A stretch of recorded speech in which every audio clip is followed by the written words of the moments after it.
Hello everyone, কেমন আছো তোমরা সবাই? আশা করছি সকলেই ভালো আছো। আমিও বেশ ভালোই আছি। তো এতক্ষণে নিশ্চয়ই তোমরা বুঝেই গেছো আজকের ভিডিওটা রিভিউ ভিডিও হতে চলেছে। আগেও তোমাদের সাথে শেয়ার করেছি ফ্লিপকার্ট থেকে যেসব গ্রসারি আইটেমগুলো আমি প্রতি মাসে নিয়ে থাকি তার রিভিউ। মাসেও শেয়ার করলাম কারণ এ মাসে নতুন কিছু ওদের নিয়ম অ্যাড হয়েছে, সেগুলোই তোমাদের সাথে শেয়ার করব বলে এবারের ভিডিওটা করা।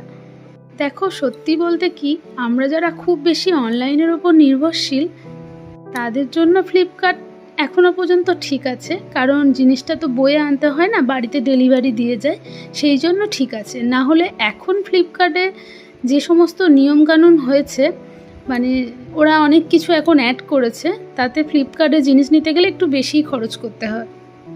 দেখো, এ মাসে আমার টোটাল বিল হয়েছিল 2061 টাকা। তারপরেও ওরা ওদের ডেলিভারি চার্জ ধরেছে, যেটা আগে ছিল না। 500 টাকার কেনাকাটা করলেই ডেলিভারি চার্জ পুরো ফ্রি হতো, কিন্তু এখন সেটা হবে না। তুমি 10,000 টাকার কেনাকাটা করলেও ডেলিভারি চার্জ দিতেই হবে। আগে অনেক অফার থাকতো, 1 টাকায় অনেক জিনিস পাওয়া যেত, এখন সেগুলো পাওয়া যায় না। আর ওদের জিনিসের দামও আগের থাকতে অনেক বেশি বাড়িয়েছে ওরা।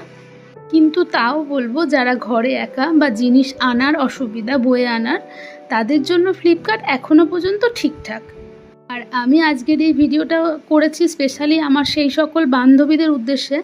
আমার অনেক বান্ধবী আছে যারা ফোন করে আমাকে জিজ্ঞাসা করে আমার ভিডিও দেখে যে আমি কি সুবিধা পাই এতে জিনিস কিনে। তো তাদের জন্যই আমি যখন সুবিধাগুলো তাদের সাথে শেয়ার করি, তাহলে অসুবিধাগুলোও শেয়ার করা উচিত বলে আমার মনে হলো। তাই তাদের উদ্দেশ্যে ভিডিওটা শেয়ার করলাম। ভালো লাগলে পাশে থেকো। টাটা।